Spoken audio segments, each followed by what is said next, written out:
from the Ticats Audio Network, this is the CFL This Week with Bubba O'Neil. Carrie Underwood, Green Day, who's next? The Built in the Hammer Grey Cup Music Festival sets up to be the best. The Red Blacks expose the CFL rulebook. Who will be the best in the West? And does load management need to be managed by the Third Down League? This is the CFL This Week on the Ticats Audio Network. Thank you so much for checking into the 3 Down Football podcast that features the top analysts, columnists, and broadcasters from all across this fine country. I'm your host, Bubba O'Neil.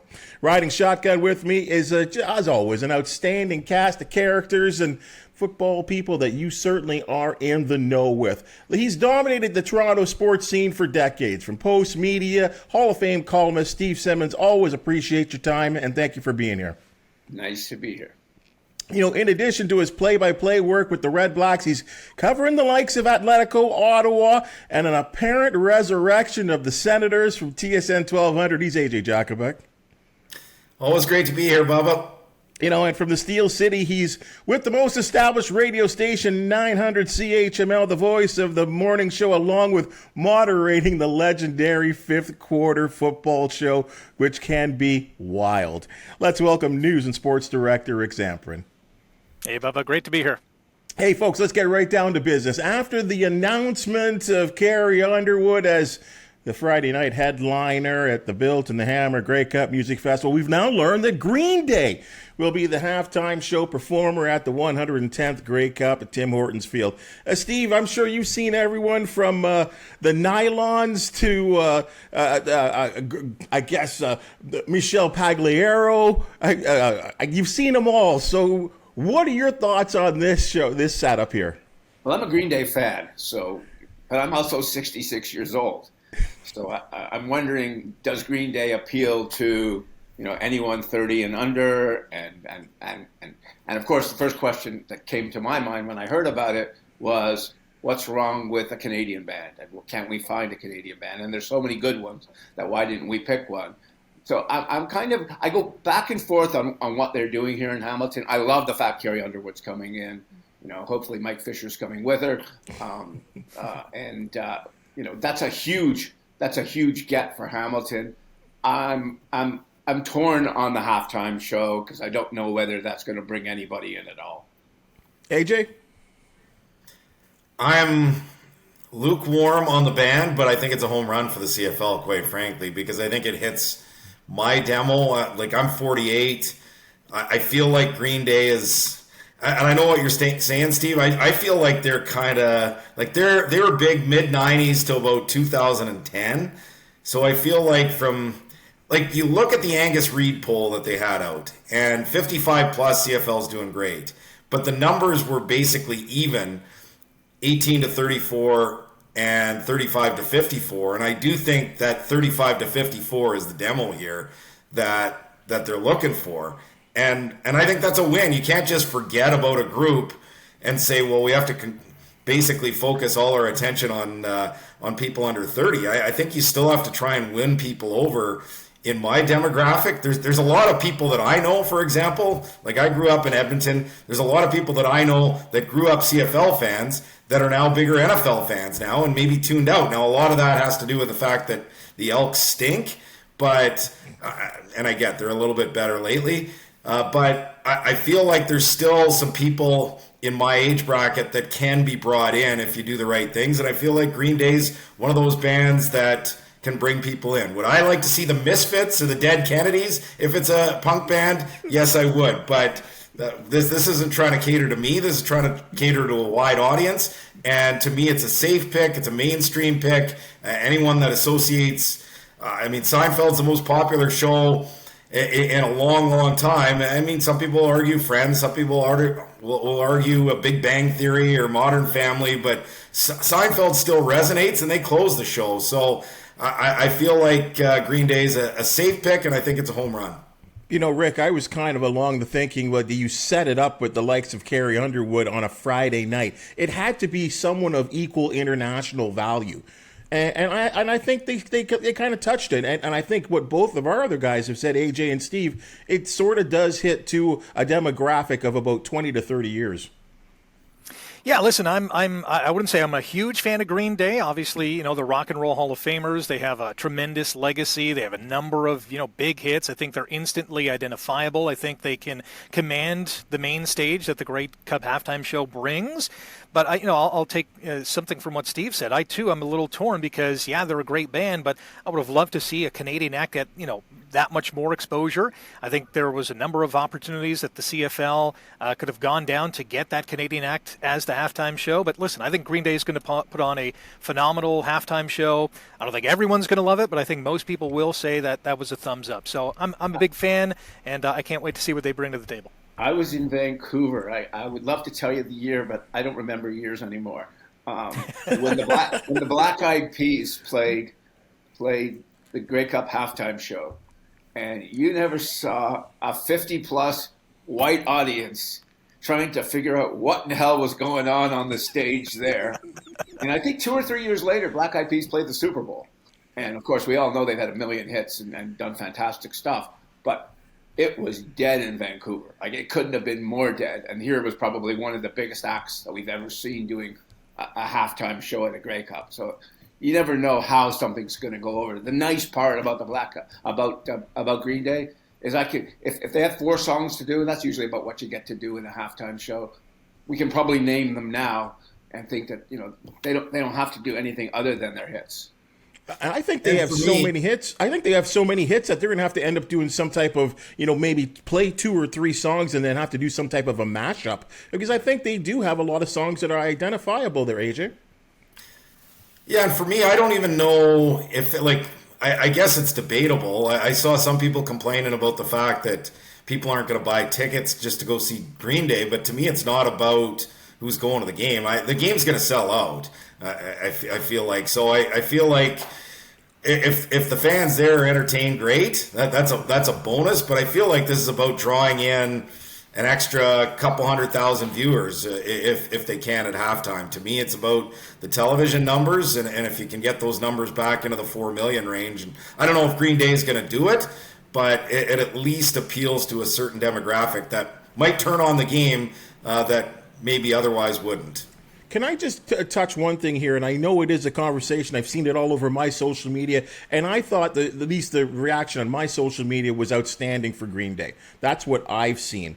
But the one negative, and you guys, I wouldn't even call it a negative. It's been a kind of constant mindset, is that it has to be someone Canadian. It's the great Canadian drunk off. It's the great Canadian party. I just don't know who's out there. I don't think Drake is doing this, guys. The Weeknd comes to mind to me, maybe, but he just finished doing the Super Bowl. Who else would satisfy on a large level that hasn't played the Grey Cup already? That's Canadian. That's out there, Rick. Help me. Well, I was going to say, until you said that hasn't done it before, I would have said, hey, give me a hat trick of Shania Twain, because I think the 2 times that she did do the halftime show was outstanding, and especially the one in Ottawa where it's snowing and she's coming in on a sled. I think at the end of the day, we want to be entertained, right? And whoever the act is, they have to entertain us. It's not going to resonate, and no act would. I mean, you could bring in Drake and people are going to complain because, I don't want to hear Drake. I'm not a big fan, but they might be a fan of Carrie Underwood, who's going to play on the Friday night, and I think that's got some, mass appeal. So you're not going to please everyone with whoever you're bringing in. I think Green Day is going to do fine. I thought, if it was Drake, he would have done amazing too, and same with the Weeknd. We're talking about mega stars who are playing on international sold-out arenas and concert venues, and if it's the Grey Cup halftime show, great. I would love to have seen a Canadian just to get that added exposure. The Grey Cup is all about Canadiana. It's the fabric of this country and bringing our country together from all the great cities that host, these clubs, and it's a big party. But at the end of the day, I think Green Day is going to do a fine job. Steve, we can't do Loverboy again. You know what? I would be happy if the Guess Who or BTO played every halftime show, for the rest of our lives. But that's just not going to happen, and it's not going to attract very many people either. Glass Tiger? The big problem, and it is a big problem, and you guys have alluded to it, there is an amazing amount of Canadian music talent that is megastar talent. Like, they won't play the Grey Cup. It's not big enough for them. They won't get paid enough unless they really feel like they want to do it. But so you're getting these mega stars like the Weeknd, who's playing 50,000 seat arenas and things like that, or stadiums, So you can't get the big guy, and nobody wants the small guy. So you have to find something else. And you know what? I think they found just fine, as they say. And you know what? One thing about the history of the Grey Cup, we don't remember the halftime shows. We remember the football games, to be perfectly honest. And much more so, I think the Grey Cups have been way better than the Super Bowl. The Super Bowl halftime shows have been way better than the Grey Cups. So, well, let's hope that football. Let's hope that that this year's Grey Cup nails it entertainment-wise and with the game as well, too. Let's talk about this here, Rick Zamperin. We'll start with you here. IG Field sells out more than a week after the Bombers and the Argonauts kick off in Manitoba. The Argonauts, for good reason, I guess, because they've clinched the East already, they are resting players, especially QB Chad Kelly and what was built up as a Kelly versus Caleros MOP showdown. We've seen this in the NBA right now, looking to crack down on load management. Does the CFL need to do something similar? At this point, no. I mean, it's not an epidemic. We've seen it, once this season. We've probably seen it in the past, and it usually happens, towards the last game or maybe last couple of games when the team is clinched. It's extremely odd, especially in the East Division, for a team to clinch, with 3, 4, 5 weeks left in the season, and then they start resting guys. I will say this, though. I mean, I think fans in Winnipeg were still entertained by the game they got. I mean, the Bombers had to fight back. It came down basically to the wire in the fourth quarter, and two teams that I think could meet in the Grey Cup again. I think the fans got their money's worth. I know you're buying tickets, or a lot of people are buying tickets that don't normally do to see the stars of the game, whether it's the NHL, the NBA, CFL, NFL, you name it. They want to see the all-stars on the field, and if they don't, I can understand how they feel somewhat cheated. That, hey, I paid all this money that I've earned with the cost of living where it is, and having this discretionary income. I want to have the best source of entertainment in front of me. And there's no guarantee in sports. And what we know about sports is it's about winning. If there's a winning product, you're going to go watch it. You're going to go invest in it. And this load management, coincides with that. If you want to be the champion, you got to be healthy, especially in the playoffs. So I don't disparage the Argos for what they're doing, and I think more teams will probably end up doing it. AJ, should those people have felt robbed in Winnipeg? You know what?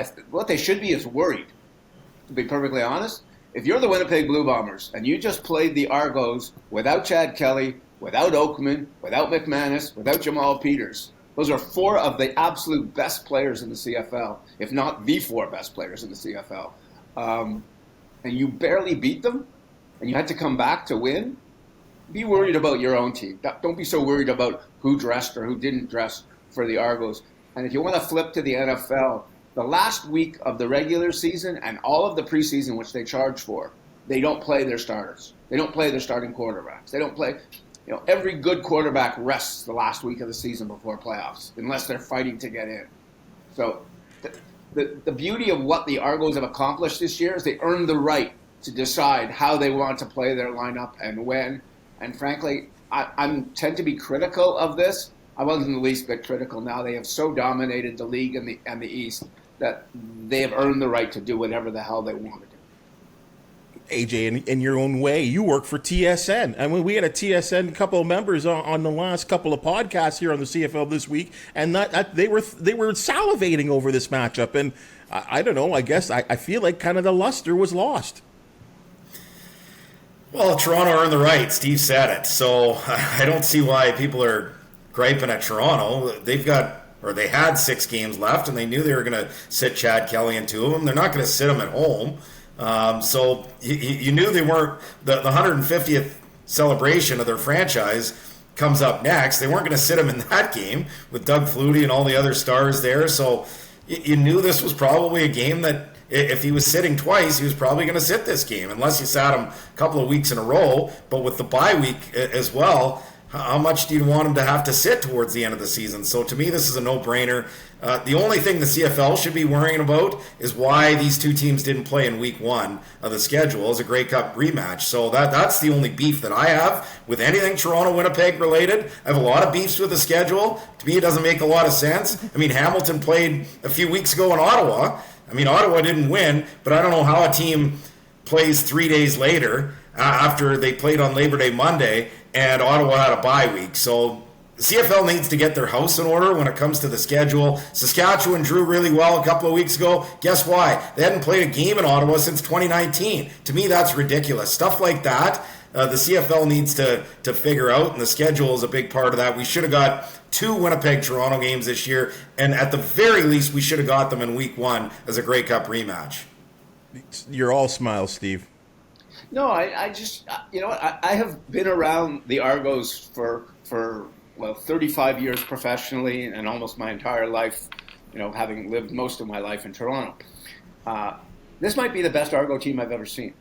And I lived through the 2 Flutie years when they were 15-3 and won the Grey Cup both of those years. So they were 17-3, 34-6 over 2 years. I think this team might be better because it's so deep defensively, because they have so many options. Now, we're looking at a different quarterback, body in the CFL today than we were maybe back then with those 96, 97 Argo teams. Not every team has a quarterback anymore. Not every team has a guy that you can look at and say, that guy's legit. Chad Kelly's legit, and this is only his first year, so we're just learning about him. But, boy, they have so many options, and they figured out how they put this team together and how it happened. I don't know if it was accidental, but, boy, they've done a phenomenal job. And they have absolutely – there hasn't really been a close game their entire lineup has played this year with all their players. They haven't had a close game. I mean, the 4 games with Hamilton were jokes, all of them. Rick, and you know what? He's true. The Tiger Cats have offered no resistance, and you take a look at the Tiger Cats' record. If you don't include those 4 losses, I think it's 7-4. Right? The Tiger Cats are having a pretty good season considering their quarterback situation all season long. But I mean, it is what it is. There. Last thing there to you on this point here of maybe a limitation on how many players you can sit. Well, I'm not sure if you're going to start forcing coaching staffs to do that, because let's just take Hamilton, for example, and a number of players that are on their injured list. So now you're going to mandate that certain players do have to play. And, what if you come into a situation where you don't have a healthy, receiving core and you're down to like your practice roster guys, and now you're mandating guys who may not be 100% to be on the field. I think that's a slippery slope that the league is, they're trying to protect player safety. At least, they say they do, and sometimes, through their actions, they kind of go against that. But at the end of the day, that's a hurdle I'm not sure the CFL wants to vault at this time. AJ, I have no idea how surprised you were when the Red Blacks utilized the rare usage of an onside punt on 2nd down and 8. I know. Were you surprised when they pulled this off? And it is in the rule book. It can be executed. 1st down to the Red Blacks. But does this rule need to be changed? I saw all kinds of media, or at least reaction from players on social media, including the likes of a Chad Kelly saying, "Are you a joke?" I think, is this a joke? Can we really do this? Your thoughts? Well, first off, sorry, Bubba, but they were the ones victimized. It was Montreal who had the 2nd and 18, and it was Jeff. Sorry, that's right. That's right. So, first of all, let's give credit to Jason Moss. He knew the rule book. They used it. I'd like to see the rule that they use throughout Canadian football. I believe it's in U Sports. It's certainly in junior football, because I saw a game recently. I went to go see the Ottawa Sooners, and they were playing St. Clair, and they punted. They didn't try this intentionally. They punted on a 3rd and 18. The ball traveled about 17 and a half yards. The punter recovered the fumble. He was onside. And they came out to measure. I thought I'd seen everything in football. They came out to measure, and they were short, and they turned the ball over on downs. To me, I think that is probably the way this rule should go. If you're 2nd 18 and you try this and you get 18 yards, great. I do think that that's something where you should probably be able to get the 1st down. But to kick it a foot essentially over the line of scrimmage and then be able to get a new set of downs, to me that seems more like a loophole than something that they intended for in the first place. So I'd like to see it changed to what it is in the rest of Canadian football, because I don't think it was great publicity for the league. I mean, any publicity, I guess, is great publicity in that sense, but I feel like this is a loophole that should be changed. Well, I like the rule about the onside kick, and that a punter can get his own punt, or a guy who's onside behind the punter can recover as well.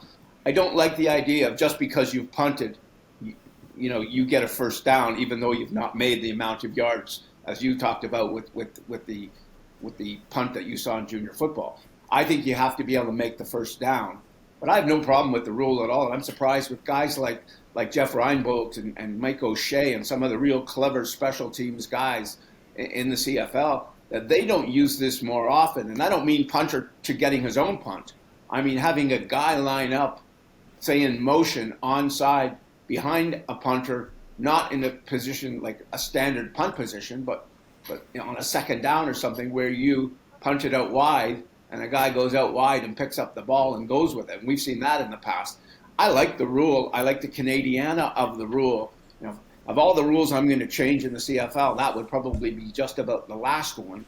But I don't like the idea of he just punted it like a foot or 2 feet or whatever it was and then recovered it and now it's a first down. I think you have to get the yards. Rick, my broadcast partner that you know very well, Andy Fantuz, said that he's been telling his coaches that we should do this every single game. And really, because you're going to catch people off guard by doing it. It's kind of hokey, though. You know what? When I first saw it, I thought, wow, that's genius, number one, to pull that out of the depths of the rule book. Who knows what page and subsection that was in, but good on Jason Moss and the Alouettes to find it and use it in a game, because it's one thing to practice it, but to use it while guys are coming at you. And again, on 2nd and 18. But to me, the publicity was phenomenal because everyone was talking about it. It was all over social media. Hey, did you see this play in the Canadian Football League? Wow, that's amazing. But, the more I ingested it and looked at the play, and I thought it really cheapens the first down. Like, you needed to get 18 yards, but you got like 1.5 yards and got a fresh set of downs because the guy was onside. I think you got to get the full 18. I mean, you got to get past that, on our TV screens, that yellow stripe to get a fresh set of downs. And if you want to kick it onside, hey, great, but you still got to get that 18 to go get it. To me, it kind of cheapens, the extraordinary efforts it does take to get a first down in this league. Can I tell you a personal high school football story? I was the backup kicker on a very good high school football team, and we're up like 40 points one game, and the coach gives me the tap and says, "Go on out and kick off." I'm nervous. I'm like in grade 10. I'm nervous. It's my first year, and basically I missed the ball. I just sliced the side of the ball as I'm kicking off, and it went on like a 45-degree angle, about 8 or 10 yards in the air, and my wide guy picks it up on one bounce and scores a touchdown. The coach thinks I've planned this. He thinks I'm like the smartest guy that ever lived. I still remember the guy's name, Ron Altry. And it was completely unplanned. I missed the frickin' ball, and he got a touchdown, and we looked like geniuses. So that's kind of what, if this guy picked it up and then ran down the field for several yards, I would have been pretty excited. First of all, I'm trying to envision that play. I'm also trying to envision a grade 10 version of Steve Simmons. I'm really trying to put that in my brain. An offensive lineman size person, about 40 pounds more than I am now. AJ, just last one to you on this. What was your call when that actually happened? Did you even recognize what happened? Well, we'd seen it before, but I didn't realize exactly how the rule worked. Unfortunately, we'd seen Brad Sinopoli try this before a few years ago. But again, I thought you needed to at least get the first down, and the rules are different. And again, we see this. I mean, you see this NHL versus IIHF. You see this NBA versus FIBA. And it's the same thing. I just called the Panda game on the weekend, and there's different rules in the CFL that differ from U Sports, and sometimes I don't know all of them. And that was one of the ones where, again, I was confused a little bit. I'd seen it before, but still a little bit confused. Now, certainly know the rule fully now. Funny thing is, I wonder how many times coaches are going to pull that off now that that's really been exposed. Moving along, Rick Zamperin, your MOP candidate right now on the defensive side of the football so far through the, I guess, pretty much 3/4 through the season right now? It's a good race, but I think the leader who has been leading this race right from the start is BC's Matthew Betts. This guy has been a menace on BC's defensive line. He's the sack leader at the moment, going for Canadian sack record, which he may or may not get. And even if he doesn't get it, we should not take that away from him, because he has been just utter chaos for that BC Lions defense. Which at the start of the season, a lot of teams are trying to figure out, how do we stop this guy? Or put two guys on him to negate his strength and his speed and his tenacity to get to the quarterback. And teams, several weeks after that electric start from him, still trying to figure out how to get this guy wide, how to get him away from the quarterback, how to make this guy not be the disruptor that he is. There are a lot of good candidates in this category, but for me, it's Matthew Betts. So it's interesting to me that the BC Lions were not a team any of us really talked about before the season started. And we thought, middle of the pack, we don't know how good they're going to be. And this is where you get into most outstanding player versus most valuable player. And you're looking most valuable player, he might be the most valuable player in the league for what he's done to bring that team. What are they, 11-5 or something? Like, it's crazy how good their record is, considering, we didn't know much about a lot of their players coming into the season. So he has been dominating. From the Eastern perspective, my pick as the best defensive player is McManus. I just think he's been outstanding in every game. He's everywhere the football is. I don't know how they teach that. We see it in every league and whatever. Those kind of guys are just so invaluable, and you don't measure them in stats. You don't measure them in sacks. You don't measure them in tackles. You just measure where are they when the play's happening and what are they doing for their defense. And that's what I love about Wynton McManus. AJ, you've seen them all?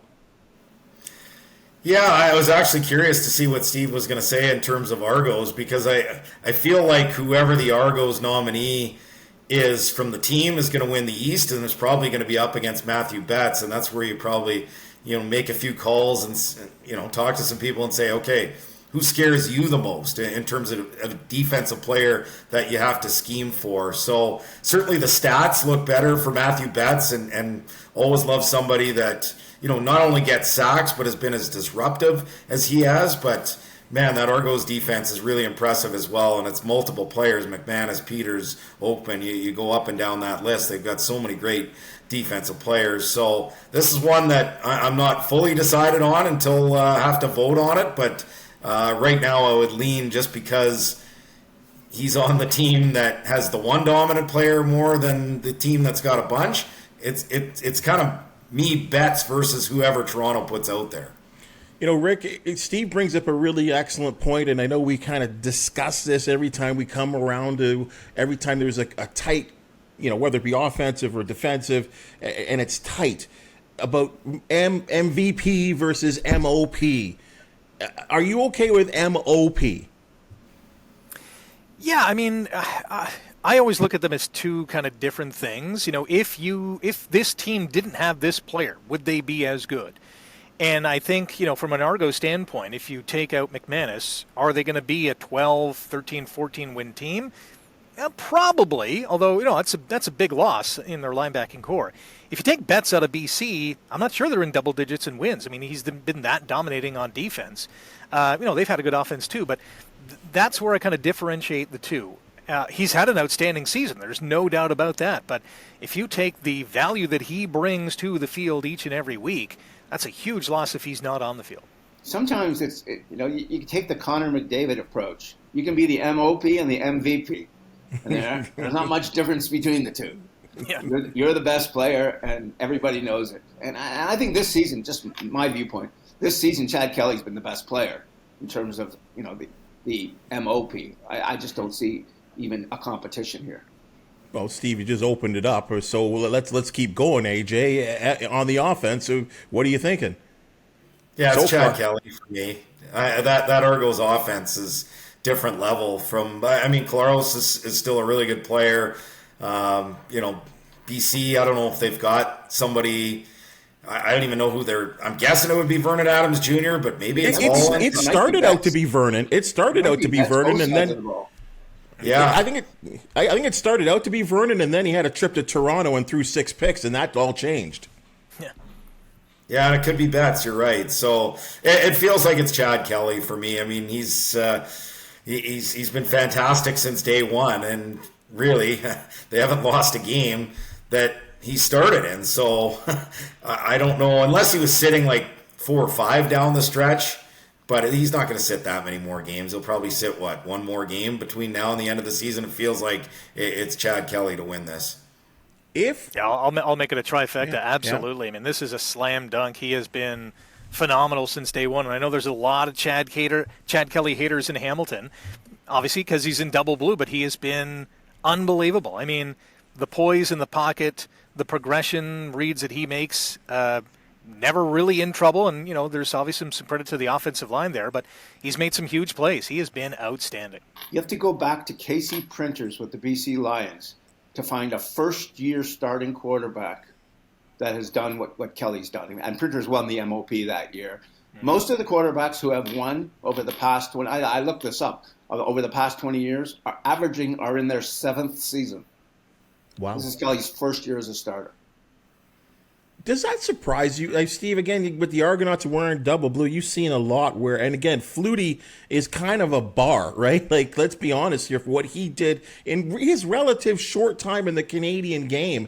And I know they were drawing some comparisons in some way. I think they are two kind of different guys, but the immediate success Flutie did not have in his days with BC and I guess it was BC was where he started out with, and Calgary. It kind of was a progression. But Kelly is just blown up out of the box. Well, they're so different that you can't even compare them. Flutie was the guy who invented things on the field. He was the schoolyard quarterback. You go this way, you go that way. We'll figure out what the play is. Chad Kelly is a bit more. He's a little bit of a freelancer in how he runs and when he chooses to run and that kind of thing. But he needs coaching and he needs structure and he needs his people being where they are. That he's doing what he's doing, because we've seen how many American quarterbacks have we seen come up here with a reputation of some kind, and they just don't get it. They don't know how to play. They don't get the game. They don't get the rules. They don't react to the 12 people. They just can't do it. He said at the end of last year when he made the big play in the Grey Cup, "I'm ready to start." It sounded boisterous at the time. Didn't pay much attention to it, frankly. Everything he said then has proved to be true this season. AJ, at the beginning of the season, and Rick, you can attest to this too, the Argonauts and Tiger Cats played in a preseason game, and Dukes was awful in that preseason game. And my thought was they're going to go into this season with a guy that's basically played one game, which was a season ender the year prior, as their starter, and Cameron Dukes. And we couldn't have been any more wrong that they went into this season with that quarterback room. It's amazing. Well, we saw them early this year in Guelph, and the Red Blacks basically backups with Tyree Adams and Dustin Crum, who ends up being the starter. Well, they both started games this year.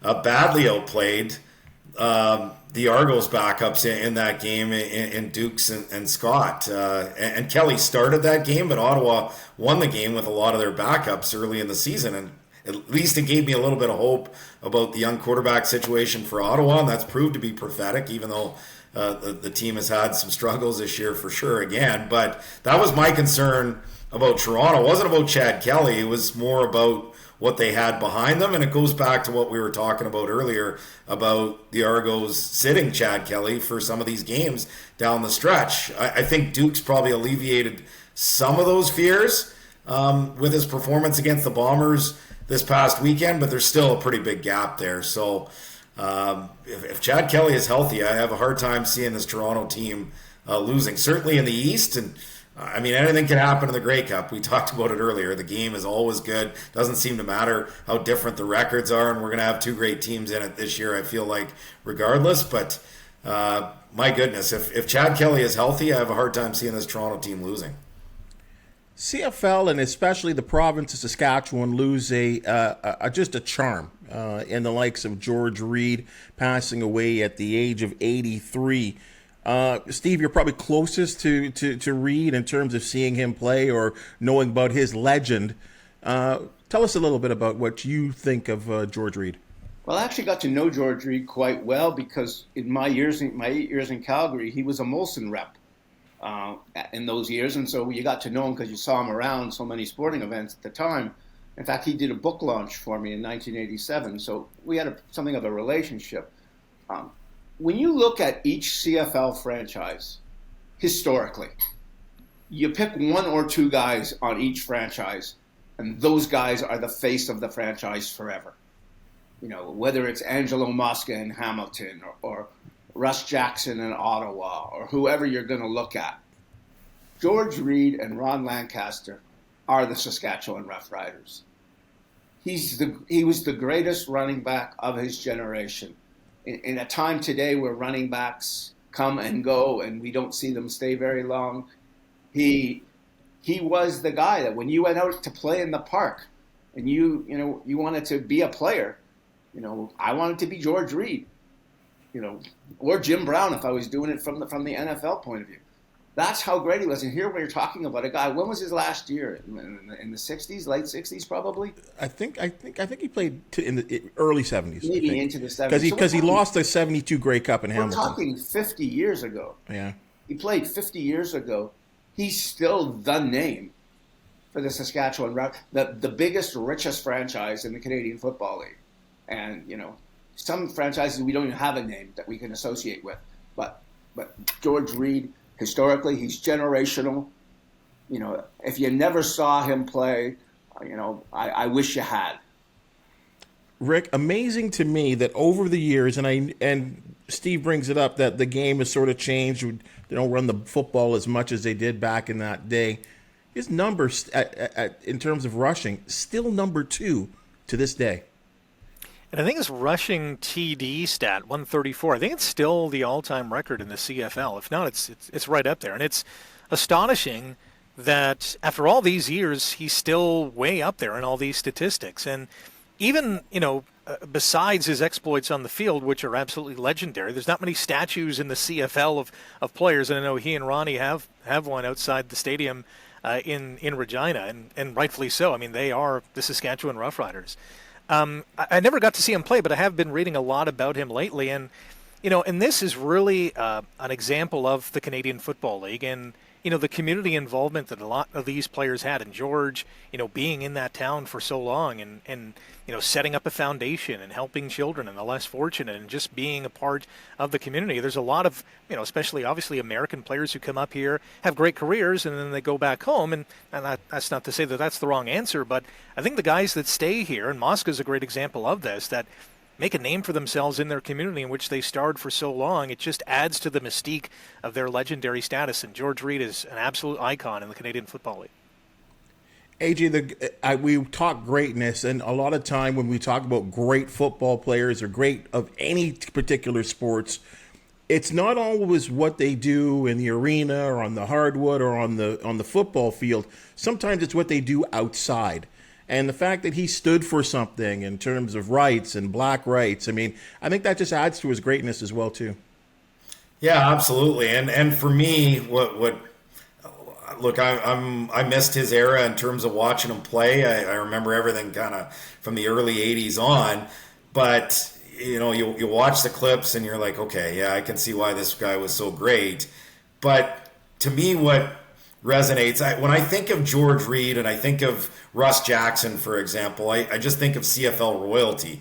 I feel like it was the same when you had Jean Beliveau and Gordie Howe and just how they carried themselves for so long after their careers, and the grace and the class, and how everyone spoke with such reverence about all these people. And the fact that no one's got anything bad to say about George Reed shows you just what type of impact he had on and off the field. And a sad day when you lose someone of that stature that was so great on the field, but essentially was CFL royalty off of it. And Steve, that's amazing to me, because that list of royalty in the CFL, correct me if I'm wrong, I don't think it's very long. Well, the problem is that what used to happen, and Rick referenced this, is that the Angelo Moscas or the Reeds or whoever, Lancasters, came up here. They didn't know where they were going. They didn't know what league they were coming to. They didn't know much about Canada. They got into the community and they became part of the team. and they played 10 or more years in the same place. Who plays 10 or more years? Simone Lawrence. How many guys play 10 or more years on a franchise anymore anywhere? Sport has changed that way, and the CFL has changed that way, where these guys, they come, they play their 2 years or the 3 years, they go back and try and get back to the NFL, and they never hear of them again. The day of dedicating the Wayne Harrises, or the Lancasters. I remember Lancaster telling me when he was traded to Saskatchewan, he didn't even know where Saskatchewan was. And he had to tell his wife. I think he went there for either a year or two without bringing his wife, because he wanted to make sure this will be okay. And and so that kind of person or player, this was a fabulous place for American football players to come, because the salary difference wasn't that much between what an NFL player made and what a CFL player made.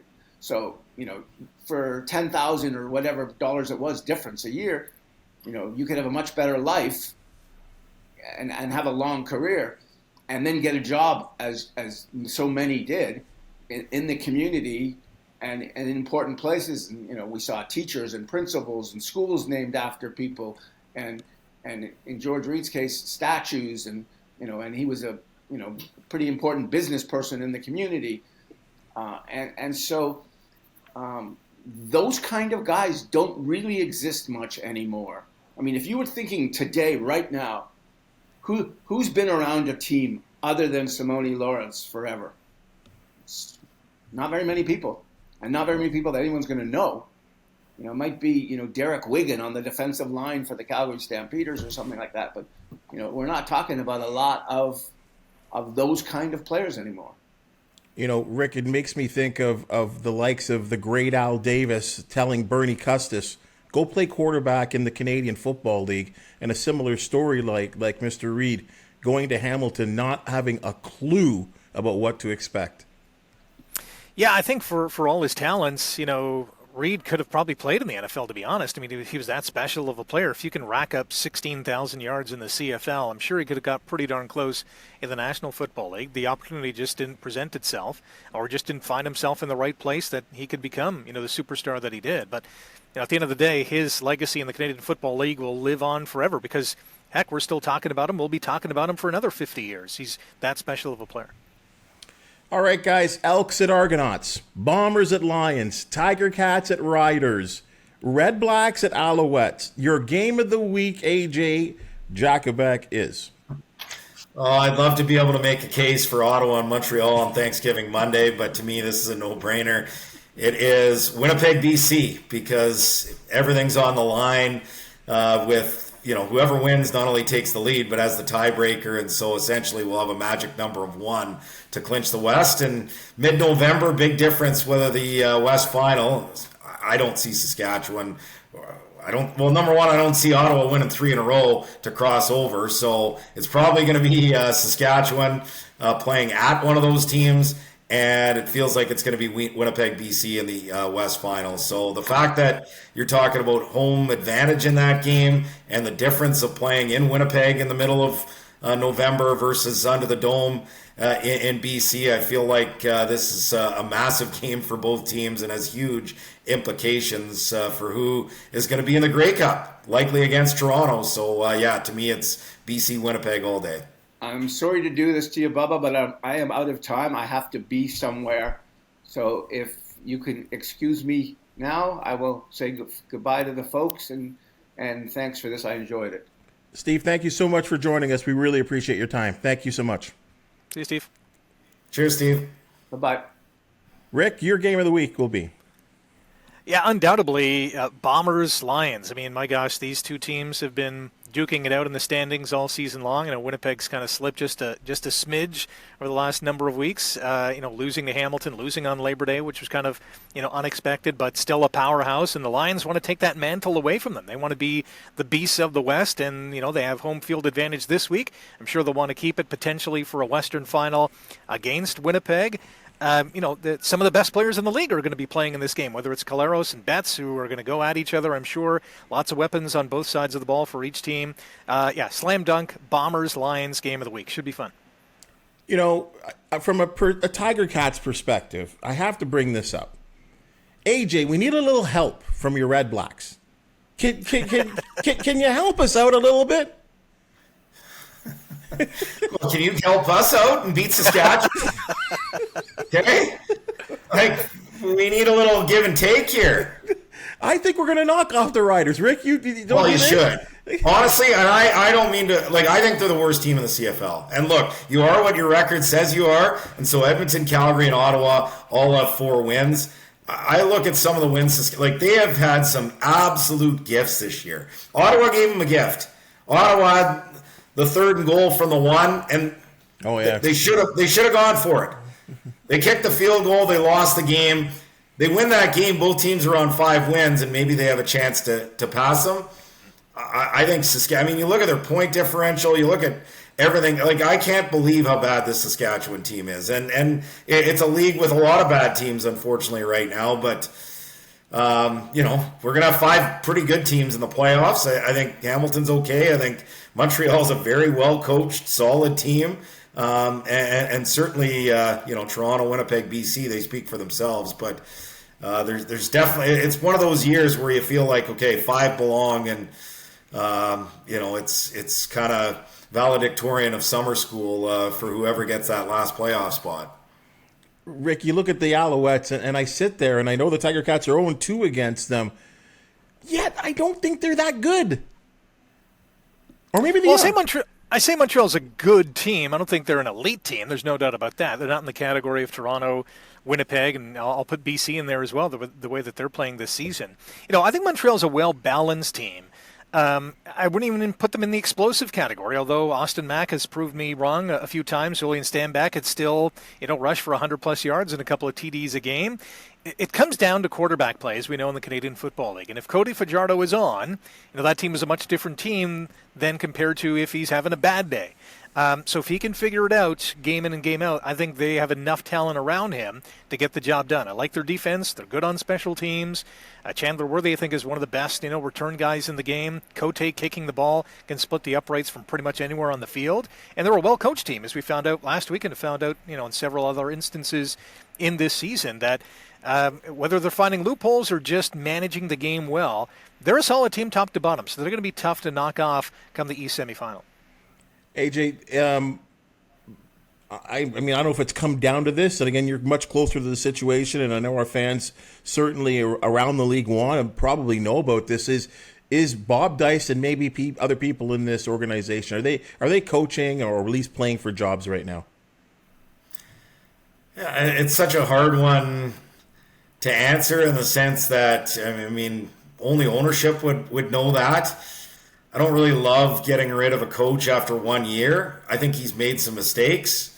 Mentioned the kick in the field goal against Saskatchewan, and there have been a couple of others as well. I mean, the BC comeback certainly comes to mind, and he certainly got criticized quite a bit for the decision to kick the field goal in that one up 10, where Terry Williams brought it back and gave BC a chance. So I'd like to think that you give your coach more than 1 year to do something, but I also need to see something down the stretch here. They're 4-11. I feel like they're a good 4-11, but what does that mean? I mean, that doesn't mean anything. They're 5th in point differential in the entire Canadian Football League. They lost a ton of close games. What disappointed me about what we saw last week was, like, they were just beaten in every facet of that game.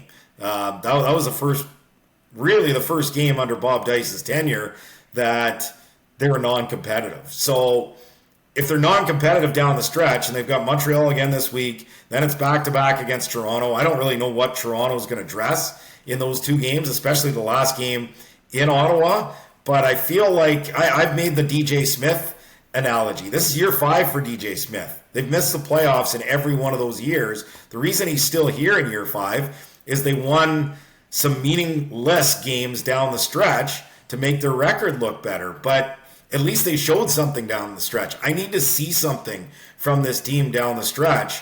If this team ends up 4-14, like, I feel like they've made progress. I feel like the offense, like, they averaged 16 and 17 points a game in 2019 and 2021. This offense, at least points-wise, they're coming off maybe their worst game of the year with the 6 turnovers, but points-wise, they've made some progress this year where they're averaging in the mid-20s here right now. So, yeah, they are more competitive, but they need to show it with some wins down the stretch, and certainly a lot better case to be made if you win a couple and at least point to actual progress with wins if they can find a way to get to 6 by the end of the season. Finally, Rick, to you, from a Tiger Cats perspective and what you see, I feel like they're trending in the right way right now. Yeah, I hope so. I mean, we've kind of seen this before, where the expectation was, okay, this is it. The team's on the way. This is the run that they have to make. We compare to what happened last year, as they were kind of sluggish. Labor Day came, didn't fare well, but then surprised Winnipeg, and lo and behold, they win 4 of their last 5. Can they do it again? I'm not 100% sure. I like their chances in Saskatchewan for sure.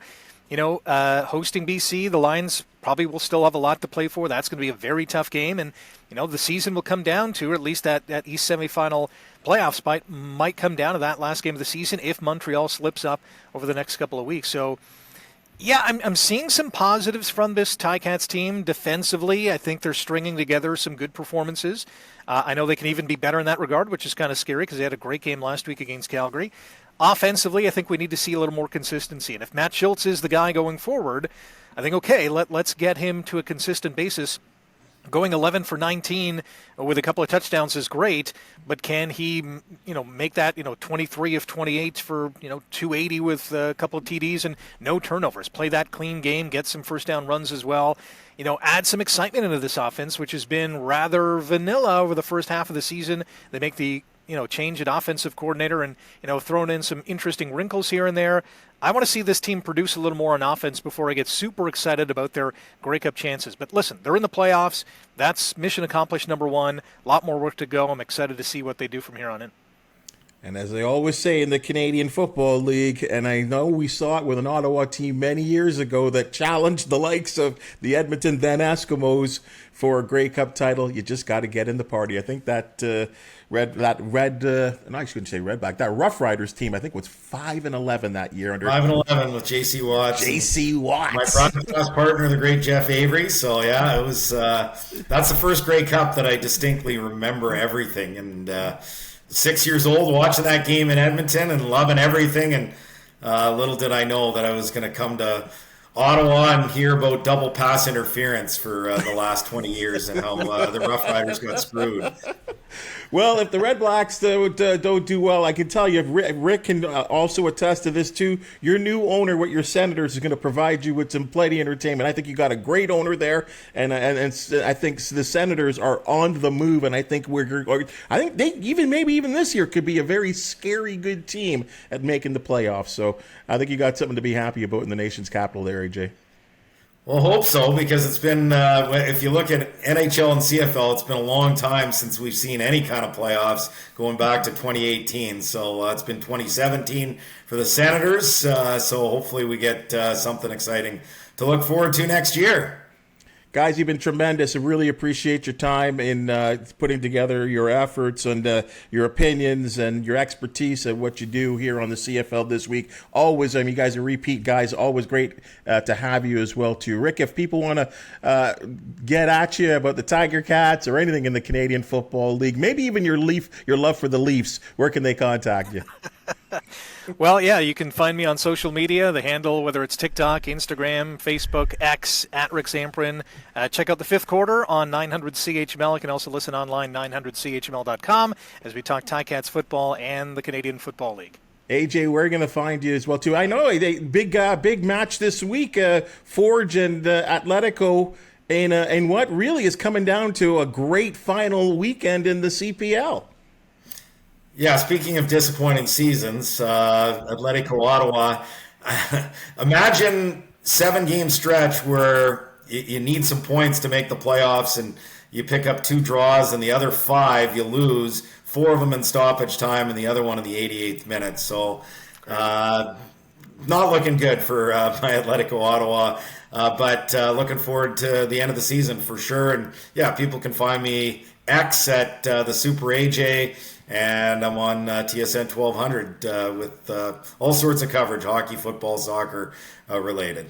Thanks again so much for joining us. And we certainly say thank you to the listeners and viewers here. You know you can catch us once a week on the CFL This Week, Tiger Cats Audio Network. This is not the only show. Of course, we're talking about game day, the actual game when the Tiger Cats are playing. So many fine programs to check out as well, too. But we certainly appreciate your loyalty to the Canadian Football League and the CFL This Week. I certainly appreciate it. Like, subscribe, you know all those things to do on social media, and of course your favorite podcast catchers. We'll see you next week. This is the CFL This Week on the Ticats Audio Network.